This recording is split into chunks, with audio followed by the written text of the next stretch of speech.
Amém. Amém. Glória a Deus. Glória a Deus. Amados irmãos, a Bíblia contém inúmeras histórias de gente como a gente. Inúmeras, incontáveis, gente que trabalha, gente que estuda, gente que tem família, gente que busca um propósito, é gente que tem sonho, é gente que tem vontade, gente que faz plano, gente que vive a vida, que nem nós vivemos. Porém, nas histórias da Bíblia, nós percebemos algo diferente, porque no enredo dessa história existe um personagem a mais. Esse personagem é o Senhor. E o Deus da Bíblia, Ele toca a história do homem, Ele toca a história de cada família, Ele toca a história de cada personagem que nós vemos ali. E quando Deus toca a história do homem, essa história muda. Quando Deus toca a história do ser humano, alguma coisa acontece, as coisas se transformam, pessoas vivem coisas que a gente jamais poderia imaginar. A história dos homens muda. E nós temos exemplos. Por exemplo, Noé, um homem que ouviu a voz de Deus dizendo para ele construir uma arca, que a humanidade tinha chegado a tal ponto que ele viria destruir a terra com um dilúvio e queria que ele construísse a arca. E esse homem foi lá e construiu. Abraão, que ouviu a voz de Deus, ele nunca tinha ouvido a voz de Deus, e na primeira vez que ele ouviu, ele obedeceu, ele deixou seus parentes, ele deixou a sua cidade e partiu seguindo essa voz. Temos Jacó, que lutou literalmente com o anjo de Deus, e que depois dessa luta ele foi transformado, ele deixou de ser Jacó enganador para ser Israel. A gente tem Moisés, que teve que encarar um desafio de guiar o povo de Deus pelo deserto. E Moisés, eu te garanto, meu irmão, ele nunca mais foi o mesmo Moisés da casa de Faraó. Mais adiante nós temos os profetas, Isaías, que viu o trono de Deus e foi transformado. Nós temos o profeta Jeremias, que era conhecido de Deus desde o ventre da mãe. Temos o profeta Elias, que viu o fogo do céu descer e consumiu o holocausto para a vergonha dos profetas de Baal. Já na nova aliança, nós temos ali João Batista, que comia gafanhoto, vestia roupa de camelo e desafiava toda a elite religiosa de sua época. A gente tem também Pedro, Tiago, João e André, pescadores, donos, quem sabe, de uma peixaria ali na sua época, largaram tudo para o chamado do Senhor Jesus. A gente tem Mateus, que era cobrador de imposto, e quando Jesus passou e falou: Mateus, segue-me, ele largou seu emprego ali, largou todas as pessoas na fila, não sei o que aconteceu, ele saiu e seguiu Jesus. A gente tem o próprio Senhor Jesus, que obedeceu a Deus e não deixou de lado a obediência sequer por um instante, mesmo que a ordem fosse morrer na cruz. Paulo também, o perseguidor da igreja, que se transformou depois com uma experiência com Cristo, um apóstolo fora do tempo, alguém que passou a considerar tudo que ele tinha antes como esterco, quando comparado com a grandeza do conhecimento de Cristo. E eu não posso me esquecer também de citar aqui os mártires da igreja que nós temos ao longo de todos esses 2000 anos, mais ou menos. Quantos e quantos homens e mulheres morreram pela causa do Evangelho, entregaram suas vidas. Homens e mulheres deixaram muitas coisas para trás, pagaram um preço caro por terem confiado no Deus da Bíblia e viveram pela fé, seguiram as instruções dele. Gente como a gente, só que gente que não se contentou em viver uma experiência com Deus rasa, com água batendo na canela, mas gente que ousou, que mergulhou nas profundezas do que é viver e caminhar com Deus da Bíblia. Gente que viveu pela fé. Todos esses personagens que eu citei Foram pessoas que conheceram o Senhor, cristãos, crentes ali, que viveram o cristianismo, que viveram essa caminhada na fé para valer. Eles não estavam simplesmente namorando uma religião, mas eles se entregaram completamente para obedecer o Deus que é santo, santo, santo. O Deus que nós cantamos aqui, que nós adoramos aqui neste lugar.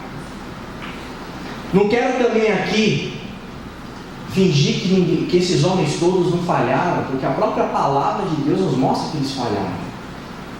Mas embora os tropeços, esses homens de Deus, essas mulheres se levantaram, foram repreendidos por Deus, corrigidos, voltaram, foram restaurados e continuaram perseverando. E quem sabe, como Paulo, muitos deles poderiam dizer: combati o bom combate, terminei a corrida, guardei a fé. Para mim, para o André, definitivamente heróis da fé, pela graça de Deus, pela graça de Deus. Seguidores para valer, esse é o tema de hoje. Eu queria tratar com vocês, meus irmãos. Ser crente para valer. Ser crente para valer. Eu gostaria de meditar no texto de Marcos, capítulo 10, versículo 17 a 31. A história do famoso jovem rico, que, como nós vamos ver aqui no texto, chama somente de homem no Evangelho de Marcos. Um homem que se recusou a seguir a Jesus, por causa das mudanças e das implicações que o discipulado, o caminhar com Cristo teria na vida dele. Marcos capítulo 10, versículo 17 em diante, nós vamos ler até o versículo 31, vai ser projetado aqui. Todos encontraram? Amém? Amém. Quando Jesus ia saindo, um homem correu em sua direção e se pôs de joelhos diante dele e lhe perguntou: bom mestre, que farei para herdar a vida eterna? Respondeu-lhe Jesus: por que você me chama bom? Ninguém é bom, a não ser um, que é Deus. Você conhece os mandamentos: não matarás, não adulterarás, não furtarás, não darás falso testemunho, não enganarás ninguém, honra teu pai e tua mãe. E ele declarou: mestre, a tudo isso tenho obedecido desde a minha adolescência. Jesus olhou para ele e o amou. Falta-lhe uma coisa, disse ele: vá, venda tudo que você possui e dê o dinheiro aos pobres, e você terá um tesouro no céu. Depois venha e siga-me. Diante disso, ele ficou abatido e afastou-se triste, porque tinha muitas riquezas. Jesus olhou ao redor e disse aos seus discípulos: como é difícil aos ricos entrar no reino de Deus. Os discípulos ficaram admirados com essas palavras. Mas Jesus repetiu: filhos, como é difícil entrar no reino de Deus. É mais fácil passar um camelo pelo fundo de uma agulha do que um rico entrar no reino de Deus. Os discípulos ficaram perplexos e perguntavam uns aos outros: neste caso, quem pode ser salvo? Jesus olhou para eles e respondeu: para o homem é impossível, mas para Deus não. Todas as coisas são possíveis para Deus. Então Pedro começou a dizer-lhe: nós deixamos tudo para te seguir. Respondeu Jesus: digo-lhes a verdade, ninguém que tenha deixado casa, irmãos, irmãs, mãe, pai, filhos ou campos por causa de mim e do Evangelho, deixará de receber 100 vezes mais, já no tempo presente, casas, irmãos, irmãs, mães, filhos e campos, e com eles perseguição, e na era futura a vida eterna. Contudo, muitos primeiros serão últimos, e os últimos serão primeiros.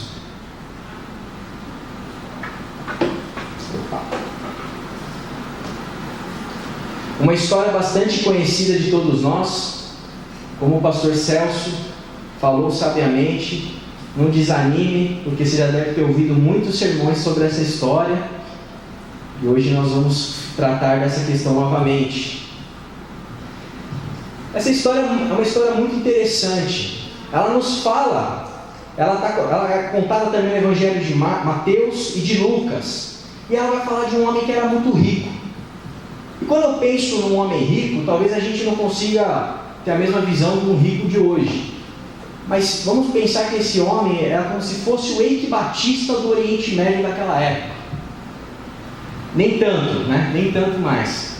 Mas esse homem, ele tinha propriedades, ele tinha empregados, ele tinha escravos, ele era dono de muita terra, provavelmente era um cara influente, uma pessoa conhecida ali no meio de todo mundo. Só que esse homem, que era rico, abastado, que não lhe faltava nada, ele percebeu que existia uma coisa que ele precisava e que o dinheiro dele não podia comprar. Ou talvez ele achasse que o dinheiro dele podia. Porque a riqueza garantia para ele uma boa estadia aqui nessa terra. Só que a preocupação desse homem era o seguinte: eu sou rico, eu sou poderoso, mas e quando eu morrer? O que vai acontecer depois? Eu preciso garantir para mim o meu sucesso no pós-morte. E ele ouviu falar de Jesus. E Jesus, como todos nós sabemos, ele prega uma palavra que promete para quem o segue, para quem confia nele, para quem tem fé nele, a vida eterna. E esse homem rico, provavelmente ele deve ter mobilizado ali toda a sua comitiva para ir procurar Jesus, porque Jesus ele tinha a vida eterna. Ele se achega diante de Jesus de joelhos e pergunta: bom mestre, o que farei para herdar a vida eterna? É interessante a gente perceber que eles chamam Jesus de bom mestre. Talvez seja a primeira vez que ele tenha tido contato com o Senhor. Ele já o chama de bom. E aqui a gente já começa a perceber um pouco de bajulação. Ele já começa a bajular o Senhor. Por quê? Porque ele está na expectativa de que Jesus lhe dê uma resposta favorável, lhe fale aquilo que ele deseja ouvir. Afinal de contas, ele tem muito dinheiro, ele é muito poderoso. Se Jesus promete a vida eterna, por que ele não poderia ter também? E Jesus, entendendo o coração desse homem, sabendo o que estava por detrás de tudo o que ele estava falando, não que Jesus não fosse bom, mas Jesus diz: bom é Deus, bom é Deus. Porque Jesus queria deixar claro que a vida eterna, que aquilo que esse homem estava procurando, não se conquistava à base de bajulação. Não se conquistava à base de uma fórmula mágica, de 7 passos para se conseguir a vida eterna, ou faça isso ou faça aquilo e você será salvo. Jesus queria deixar claro que não era bem por aí. Jesus queria deixar claro que ele não era um guru espiritual. Porque da mesma maneira que esse homem procurou Jesus, é muito provável que ele procurou outros de sua época para lhe garantir a vida eterna. E Jesus deixou claro que era necessário agradar a Deus. A Deus. E a resposta continua, e Jesus diz para o homem: você conhece os mandamentos: não matarás, não adulterarás, não furtarás, não darás falso testemunho, não enganarás ninguém, honra teu pai e tua mãe. Jesus sabia que a vida de quem segue a Deus deve refletir os mandamentos do Senhor. Jesus sabia disso, por isso ele fala dos mandamentos. E o homem dá uma resposta incisiva, que ele obedecia desde a adolescência. Quem sabe esse homem encheu a boca para falar, porque ele pensou: puxa, é agora que o Senhor vai me dar a vida eterna, que esse Jesus vai me dar a vida eterna. Porque eu obedeço, cumpro os mandamentos desde a minha adolescência. Eu fui ensinado, provavelmente era um judeu ali, criado nos costumes da lei judaica. Mas Jesus conhecia ele interiormente. Jesus lhe disse: falta-lhe algo, falta-lhe alguma coisa, vende os teus bens e entrega aos pobres. E o homem ficou muito abatido, ele ficou triste, aquilo foi um baque para ele. Por quê? Porque ele era muito rico. Ele esperava um caminho fácil.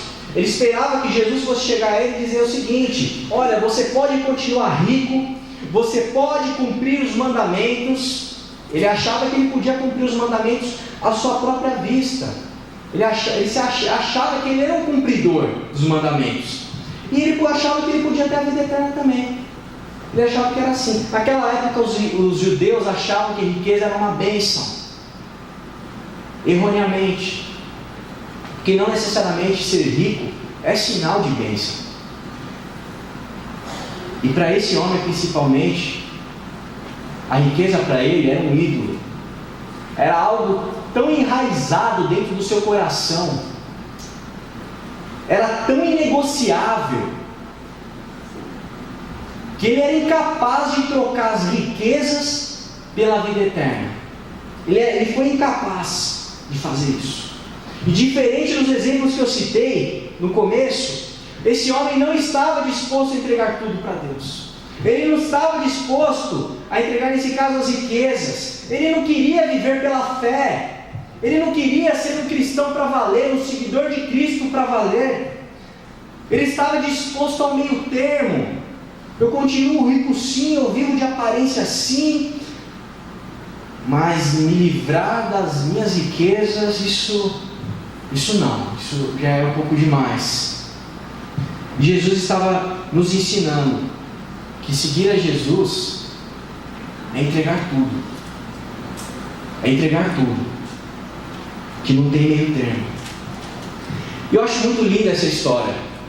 E em cada história que a gente vê Jesus dialogando com os homens nessa terra, a gente vê o quanto o Senhor é profundo em cada palavra, em cada frase que Ele coloca, na maneira como Ele conversa com cada homem e mulher que passou no caminho dele.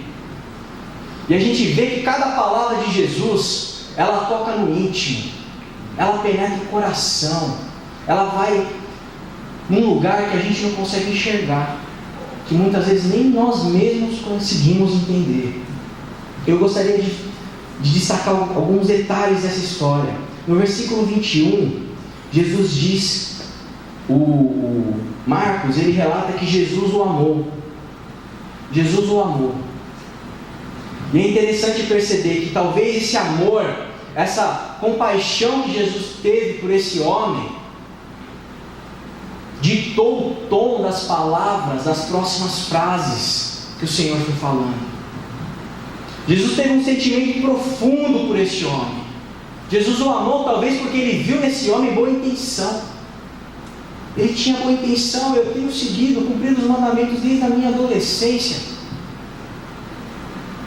Entretanto, ser bom ou ter boa intenção não é o caminho, porque quem é bom é Deus, e nós não temos nada de bom para oferecer para Deus que nos garanta a vida eterna. E o Senhor sabia disso. O homem tinha sim interesse por Jesus, mas esse amor que o Senhor demonstra para o homem é algo muito diferente do amor que a gente imagina. Porque muitas vezes, quando nós dizemos que nós amamos, nós conseguimos amar e viver uma vida que a gente oculta a verdade, que a gente varre a sujeira, às vezes para debaixo do tapete, com medo de magoar alguém. Mas Jesus não, Ele amou esse homem, e por isso sim, porque Ele amou, Ele disse a verdade. Ele não omitiu, Ele não ocultou o que estava errado. A sinceridade nas palavras de Jesus é a evidência de que Ele o amava, de que Ele amava esse homem. E por isso Ele disse, falta-lhe uma coisa, venda seus bens e dê aos pobres. Isso desagradou muito o homem, ele se entristeceu, ele acabou desistindo de tudo por conta disso. Mas Jesus disse a verdade. Jesus ele não procurou cativar mais um seguidor para ele.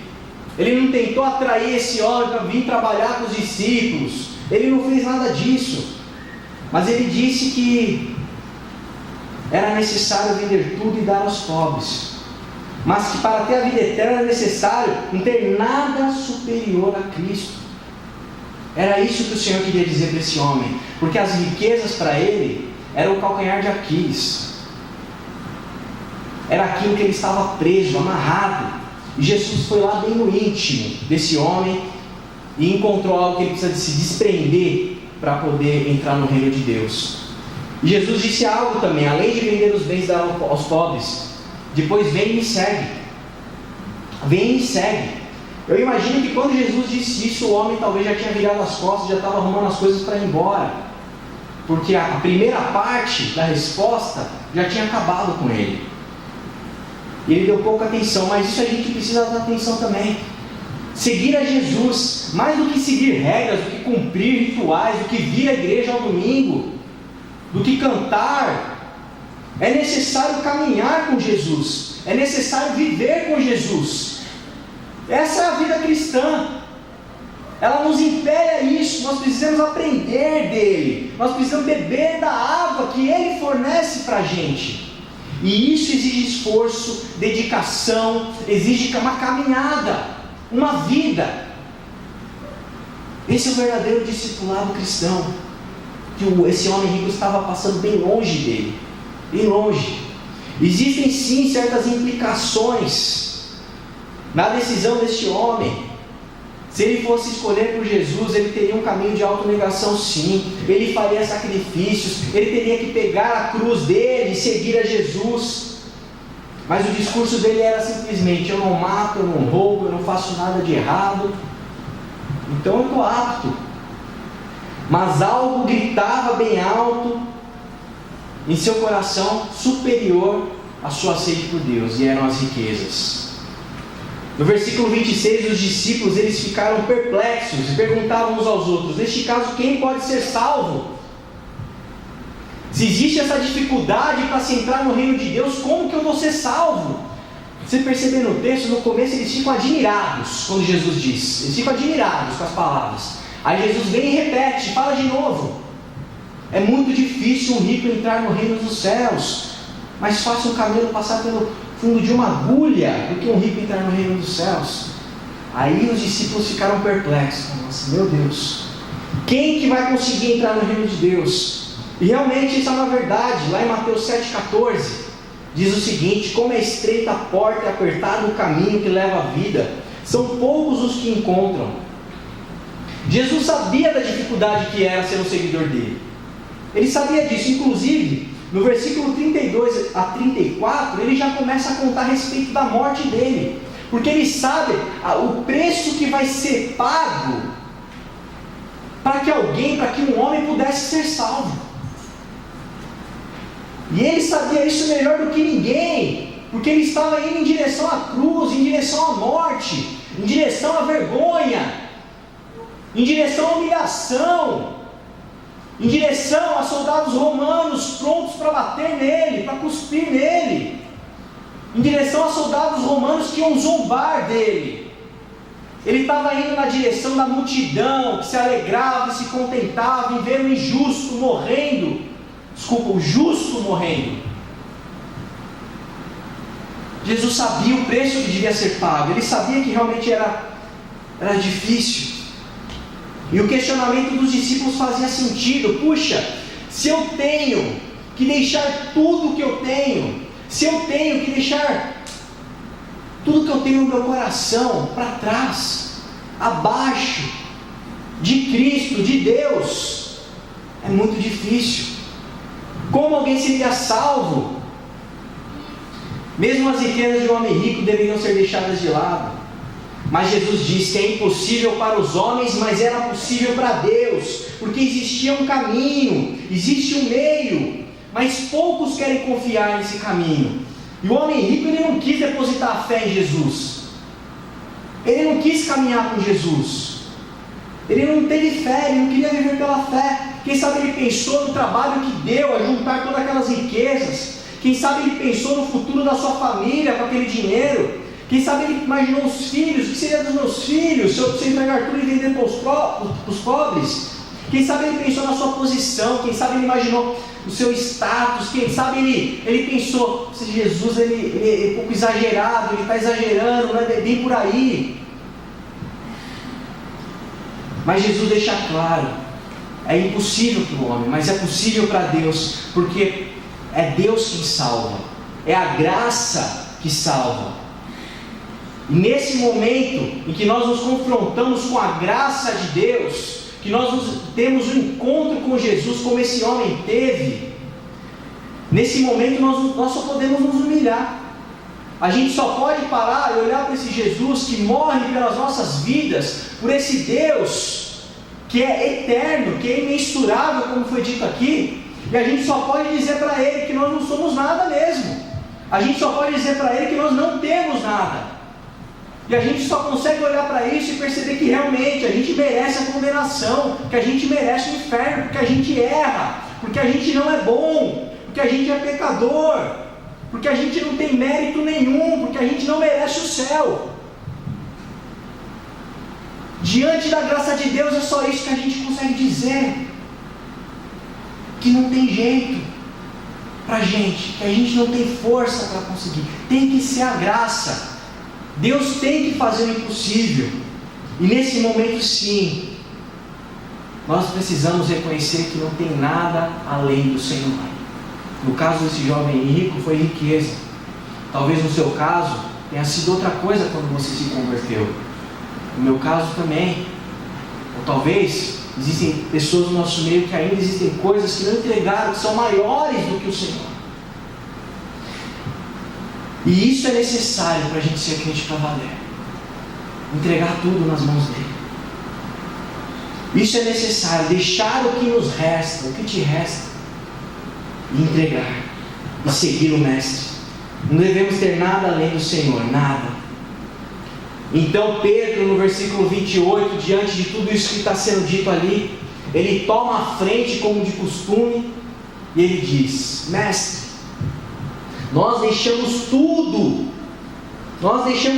para seguir-te. E quando a gente vê esse nós deixamos, é que eles deixaram mesmo, foi algo definitivo, não tinha mais volta. Eles deixaram a estabilidade econômica deles, eles deixaram o emprego, eles deixaram a família para trás, eles atenderam o chamado de Jesus, eles estavam aprendendo com o Mestre, eles estavam sendo transformados. A cada nova descoberta do que restava para eles, eles deixavam de lado. Eles estavam vivendo pela fé. E, irmãos, um personagem da Bíblia que eu gosto muito é Pedro. Porque eu vejo em Pedro uma sinceridade, eu vejo nele uma ousadia. Eu vejo alguém que realmente, sabe, que ele estava no emprego dele, que ele estava com a peixaria dele lá, tudo dando certo. Aí quando ele viu Cristo, quando ele viu Jesus, ele se deparou com o Mestre, ele largou mesmo. Ele falou assim: vou vir ser pescador de homens comigo. Ele largou as redes e ele mergulhou de cabeça nisso. Eu consigo imaginar o ímpeto dele naquele momento: Mestre, nós deixamos tudo. Se é tão difícil assim chegar no céu, Mestre, nós deixamos tudo para te seguir. Nós largamos tudo. Eu sei que ele errou, ele negou a Cristo, mas ele teve o privilégio de ter uma conversa restauradora na praia. Eu sei que ele foi repreendido inúmeras vezes, quando esses impulsos dele, ele dizia algo sem pensar muitas vezes. Mas ele não perdia uma oportunidade para falar com Jesus, ele era sempre o primeiro ali, ele estava querendo, ele estava afim. A fé dele, eu sei que ela não sustentou ele na água por muito tempo, mas ele andou um pouquinho sobre as águas, ele ousou um pouco, ele foi ousado. E eu acredito que discípulos como Pedro são apreciados por Jesus, porque é gente como a gente, é gente que erra, é sujeito a falha, que precisa de repreensão, que tem a fé abalada, às vezes nas tempestades da vida, mas é gente que quando vê Jesus, larga tudo que está fazendo e vai em encontro de Jesus. É gente que não tem medo de largar aquilo que tem e ir ao encontro de Jesus. Que quando Jesus fala, obedece. É gente que acredita em Jesus, que conversa com Ele, que vive debaixo do seu senhorio. Gente que pode ser até rico, mas que sabe que as riquezas não estão acima do seu Senhor. Que não estão acima do seu Senhor. Em seguida o Senhor fala que existe uma recompensa. Nos versos 29 a 30, para quem ousa entregar tudo, existe uma recompensa sim. Ele fala que vai retribuir 100 vezes mais, nesta terra ainda. E para pensar, meu irmão, para pensar. Você está aqui hoje, na igreja do Senhor, reunido com o povo dele. Esse lugar aqui, ele é seu. Ele é seu também. Você é a igreja de Cristo. Nós somos o corpo de Cristo, esse lugar é nosso. Quando a gente vai para o acampamento e a gente entra lá, a gente está pagando um valor de aluguel, mas aquele lugar é nosso, porque a terra, a gente sabe, ela pertence ao Senhor. Nós temos recompensas, nós ganhamos mães, nós ganhamos irmãos, companheiros de caminhada, sabemos que perseguição também. E no futuro ele diz: a vida eterna é para valer. E no verso 31 ele diz algo que me chama a atenção: Deus conhece o coração do homem, porque ele diz: quem parece o primeiro pode ser o último, e quem é o último pode ser o primeiro. Ser crente para valer é ser crente primeiramente no seu interior, para depois isso externalizar. Você tem que mudar aqui dentro, meu irmão. Aqui dentro. Deus não olha como o homem vê. Às vezes a gente pode olhar e achar que é, e a gente vai se surpreender lá na glória. E às vezes aqueles que a gente achava que não eram do Senhor. Ser crente para valer é isso. E é nesse momento, todos os olhos se voltam para a gente. Nós estamos falando aqui do homem rico, falamos de Pedro e de tantos personagens da Bíblia. Mas e eu e você? Quem nós somos? Nós conhecemos homens e mulheres de Deus, exemplos de fé, crentes para valer. Vimos também o homem rico que, devido às consequências do discipulado, optou por não seguir a Jesus. Mas a questão é: e eu e você? Quem nós somos? Semelhantes a esses heróis da fé? Ou nós somos semelhantes ao homem rico, que quando o Senhor diz, resta-lhe algo, a gente dá um passo para trás? Talvez você seja uma pessoa bem intencionada. Talvez existam pessoas bem intencionadas que estão em busca da salvação. E Jesus olha para você nessa noite e te ama. E te ama porque sabe que existe uma boa intenção. A gente pode ser bom cidadão, a gente pode não matar, não roubar, mas a gente precisa de ter Ele, o Cristo, acima de tudo. Deixar tudo de lado por Ele e Ele ser o nosso tudo. Diante de Jesus nós vemos quem nós verdadeiramente somos. E nessa noite o Senhor está dizendo para a gente que nos ama. E diante dele nós estamos nos encontrando. À medida que a palavra vai sendo pregada, o Senhor vem falando com você aquilo que lhe resta. Ele vem tocando no seu coração, no seu íntimo, no seu coração, aquilo que só você sabe. E nós temos que ver que nós somos sem graça. Que a gente é escravo do nosso pecado, do nosso egoísmo, das nossas vaidades, do nosso orgulho, de nós mesmos. E constrangidos por essa graça, sim, nós deixamos tudo. Nós precisamos deixar tudo. Morremos para esse mundo. Seguimos a Jesus passo a passo, observando, ou imitando, sendo corrigido, voltando para o caminho, nos tornando semelhantes a Ele, deixando o nosso maior amor para Ele, como diz lá em Mateus 10, 37, 38, ele diz assim: quem ama seu pai ou sua mãe mais do que a mim, não é digno de mim. Quem ama seu filho ou sua filha mais do que a mim, não é digno de mim. E quem não toma a sua cruz e me segue, não é digno de mim. A gente precisa dar prioridade para Ele também. Como em Mateus 8, 21, 22, nós temos um exemplo de quem não deu. Um discípulo que se chegou para Jesus e disse: Senhor, deixe-me primeiro enterrar o meu pai. Mas Jesus disse: siga-me, deixe que os mortos sepultem seus próprios mortos. Muitas vezes é necessário dar prioridade para Cristo, para o Senhor, e abandonar o pecado que afronta Ele. Mateus 5, 29, o Senhor disse: o teu olho direito te faz pecar, arranca ele fora. É melhor perder uma parte do seu corpo do que ter todo ele lançado no inferno.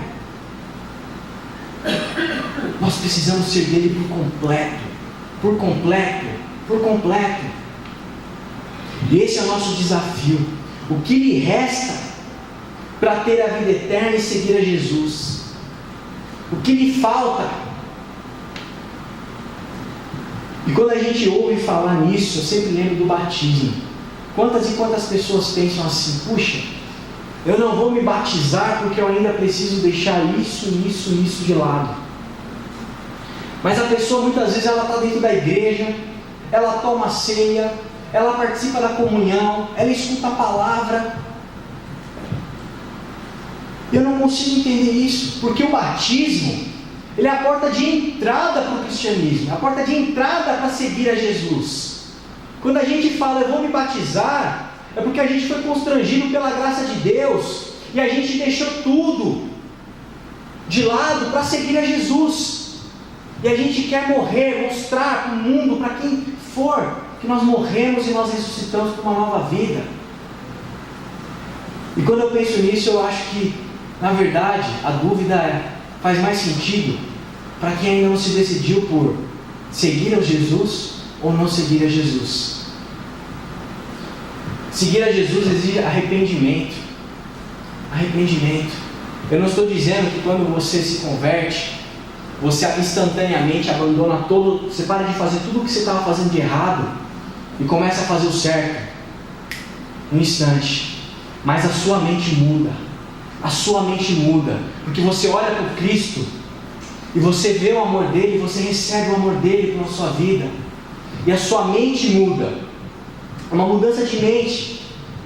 E você vai entregando tudo ao longo da sua vida, da sua trajetória, da sua caminhada. E você não desiste, você persevera até o fim. Você vê o que você está fazendo de errado, o Senhor vem. Com uma voz amorosa Ele diz: resta-lhe algo, resta-lhe algo. E você deixa aquilo e segue. Meus irmãos, no ano de 2008, eu estava na faculdade. E eu era um cristão, me dizia cristão. Eu frequentava a igreja. Eu tocava no louvor. Eu estava no meio, eu bebia ceia, eu participava da igreja do Senhor. E numa sala de faculdade, eu me lembro de alguns amigos que estavam falando atrás de mim, uns colegas naquele momento, que começaram a falar a respeito de louvores, de músicas de Deus, sobre a palavra de Deus. Eu falei: puxa vida, mais cristãos aqui. E eu me apresentei a eles: puxa, vocês são cristãos também? Ele falou: somos, né? Eu falei: eu também sou cristão. E comecei a bater papo com eles. E naquela conversa foi muito interessante, porque eles começaram a falar umas coisas assim que não estava batendo com aquele meu cristianismo que eu seguia. Eu percebia que tinha alguma coisa de errado. E eu me lembro que eu era uma pessoa que estava ali na classe e eu tinha vergonha de dizer que eu era cristão. Eu só me apresentei a eles como cristão porque eu tinha certeza que eles eram cristãos também. Porque senão eu não teria me apresentado a eles. Eu não evangelizava, eu não falava do amor de Jesus, eu não falava da salvação.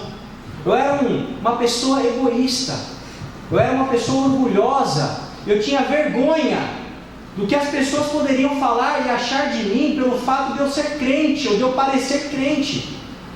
E eu queria, de qualquer maneira, evitar a possibilidade de alguém achar que eu era o crente ali, falando de Deus. E quando eu comecei a conversar com aqueles meninos, eu fiquei impressionado, porque eles oravam na sala de aula. Eles combinavam com os outros irmãos da igreja para ir na praça, cantarem louvores. Eles evangelizavam, tinha gente que se convertia. Eu falava: meu Deus, como que alguém pode orar na sala de aula? Como que alguém pode ir para uma praça, na frente da faculdade, com violão, falando no nome de Jesus desse jeito, de uma maneira tão escancarada? Porque até então eu achava que tinha que ser com estratégia. Uma estratégia. Mas na verdade era uma estratégia para eu não ser envergonhado. E naquele momento eu comecei a falar com os meninos, e um deles olhou para a minha cara, assim, apontou o dedo para mim e falou assim: ó, desde o dia que você entrou naquela sala ali, eu sei que você é um cara de Deus. Mas foi uma coisa assim tão chocante, tão incisiva, tão profunda, que eu só consegui pegar e me sentar e ouvir aqueles meninos falarem. E eles começaram a ministrar na minha vida. Eu me lembro muito bem um deles falando para mim algo que me levou a fazer essa mensagem. Porque até então eu discutia com eles, porque eles não bebiam, eles não faziam inúmeras coisas que eu fazia. Eu dava em cima das menininhas na faculdade, eles não davam. Eu fazia inúmeras coisas assim, sabe? Eu falava para eles: o que tem demais eu beber minha cerveja? O que tem demais? Eu tomava mesmo cerveja pra caramba, meus irmãos. E quando ele falou isso para mim, um deles virou e disse assim: não, se é para ser crente, é para ser para valer. É para ser para valer. E aquilo, meus irmãos, me quebrou. Porque eu percebi que eu envergonhava o nome de Deus, que eu envergonhava o Evangelho do Senhor. Eu percebi que eu tinha vergonha de Cristo, que eu tinha vergonha do meu Salvador. Eu percebi que eu tinha vergonha de mostrar para as pessoas, de falar para elas que existe um Deus de amor que morreu pela vida delas. Eu percebi que eu era um crente muito meia boca, eu era um cara assim muito orgulhoso mesmo. E naquele momento, ali naquela sala de aula, eu escutei a voz do Senhor dizendo para mim com muito amor: André, você não mata. André, você não rouba. André, você não faz um monte de coisas. Você consegue viver essa vida de aparência, você se passa como crente dentro da sua igreja, você toca até no louvor, André.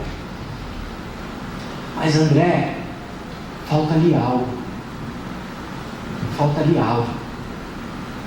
Deixa teu orgulho, vem e segue.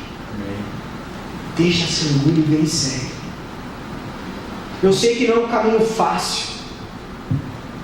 Não é um caminho fácil, porque é um caminho de perseverança, de renúncia, de realmente carregar a cruz, como Scott diz, é um discipulado radical que a mensagem do Evangelho exige. É um preço que os heróis da fé pagaram. Missionários que foram lançados no campo, que tiveram seus filhos mortos, que não voltaram para trás para continuar pregando essa mensagem, a mensagem de salvação. E aquilo lá foi um marco na minha vida. E aquele dia lá, um deles virou para mim e falou assim: vamos orar agora aqui. Já me agora, vamos orar agora aqui na sala de aula. Eu falei: meu Deus, calma aí, eu vou lá para o banheiro orar. Eu fui para o banheiro orar e eu derramei na presença do Senhor. Chorei. E quando a gente olha Jesus falando, quando a gente olha Jesus dialogando com o jovem rico, dialogando com os discípulos, dialogando com as pessoas, quando a gente entende o Evangelho, essa graça, é isso mesmo, irmão. Ou nós somos cristãos de verdade, ou nós não somos cristãos de verdade. Ou nós lutamos, nós caminhamos, combatemos o bom combate, com fé, confiando na graça, na misericórdia de Deus, deixando os nossos pecados, lutando, abandonando, cortando o cabo da internet. Quando nós resolvemos ter fé e fazer o nosso imposto de renda direito, quando nós nos empenhamos, quando nós nos expomos, aí nós somos cristãos. Não é fácil, é difícil, é uma luta, mas essa luta faz parte do caminhar cristão, porque a nossa mente mudou, o nosso sistema mudou. A gente não é mais que nem as pessoas do mundo que fazem inúmeras coisas e não sentem nada e está tudo bem. Não, nosso sistema é outro. Nós estamos no sistema do reino, e no sistema do reino a nossa mente funciona como a mente do rei do reino. E nessa mente, quando nós damos um passo em falso, opa, a doce voz do Senhor, com todo o seu amor, vem e diz: resta-lhe algo, resta-lhe algo, resta-lhe algo. Você deixa aquilo e continua caminhando. E quando passa um mês, 3 meses, 5 meses, 1 ano, não sei, você dá outro passo em falso, ei, falta-lhe algo, falta-lhe algo.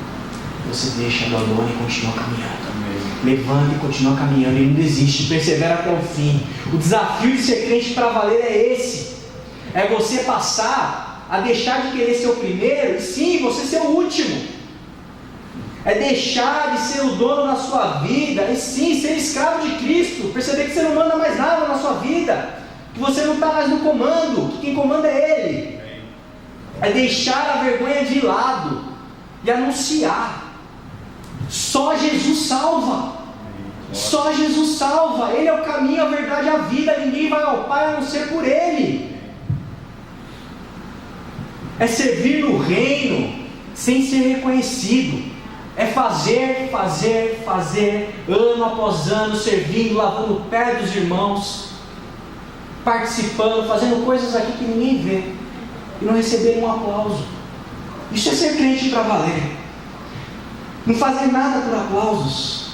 Morrer muitas vezes para que outros possam viver, como diz a canção.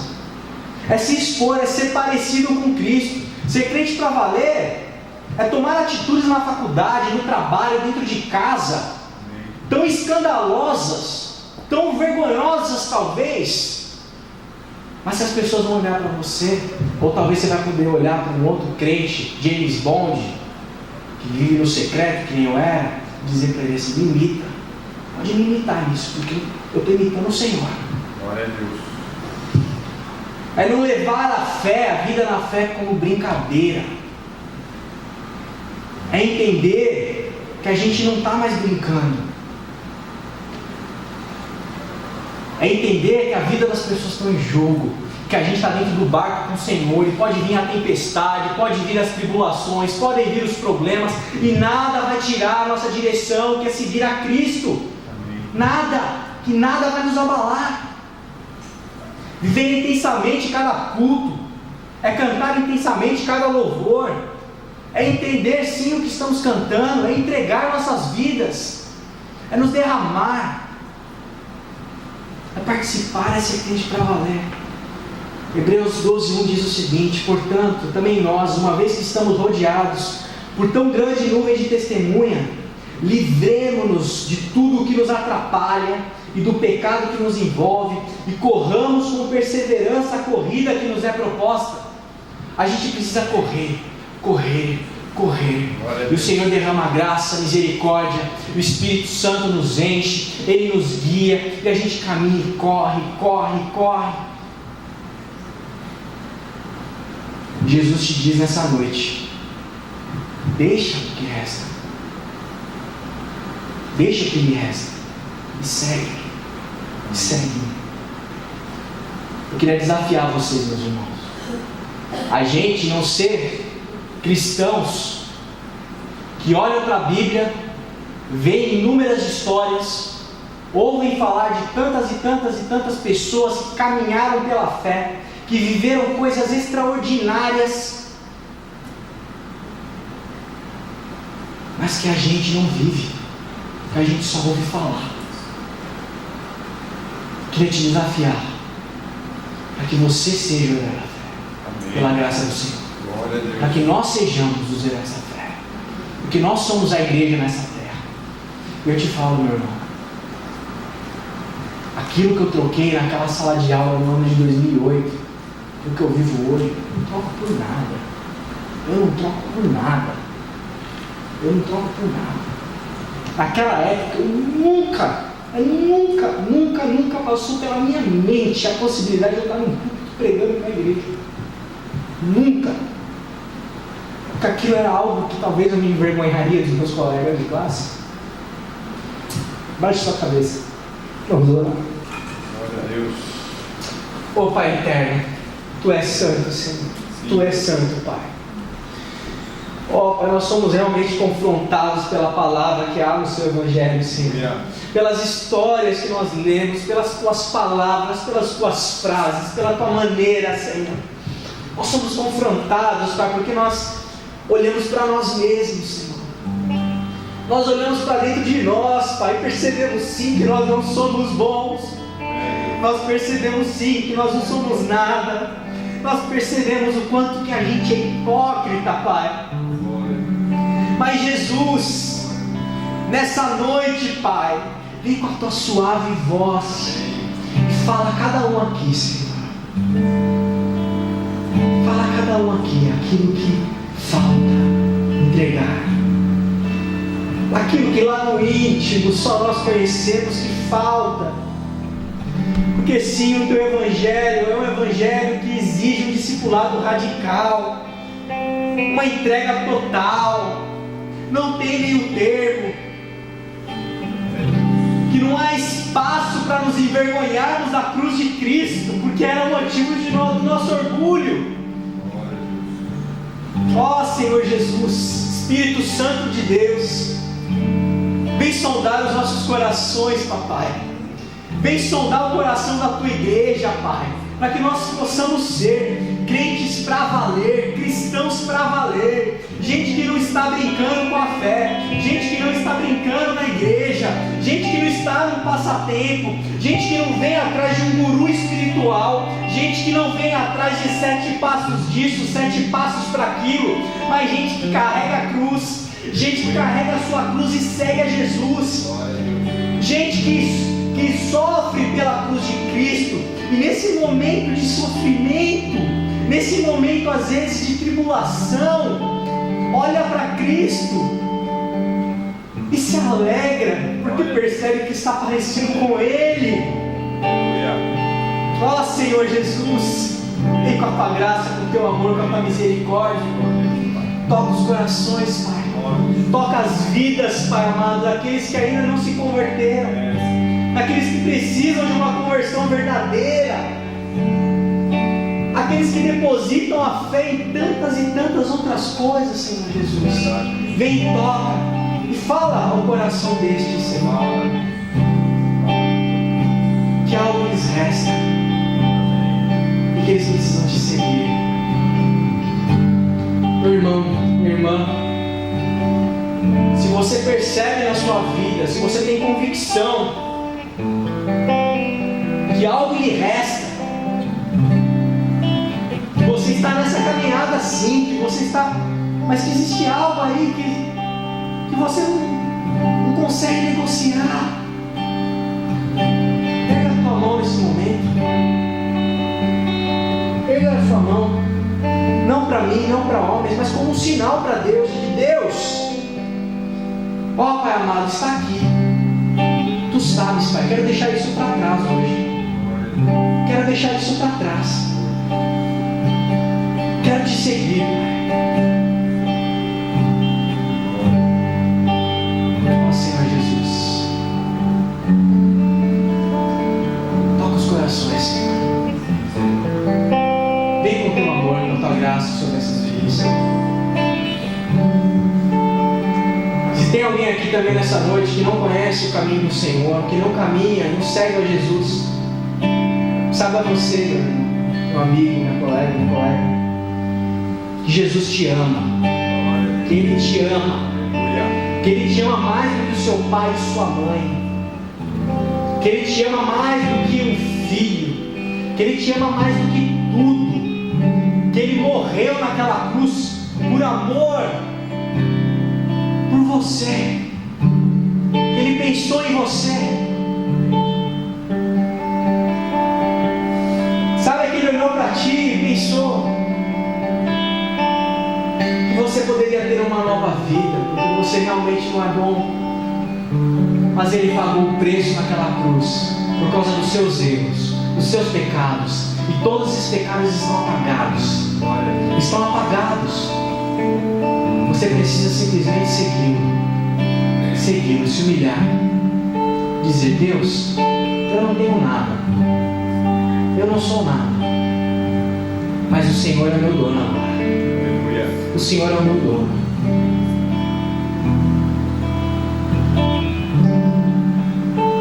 Oramos em nome do Santo do Senhor Jesus. Amém. Deus abençoe a sua vida, em nome de Jesus.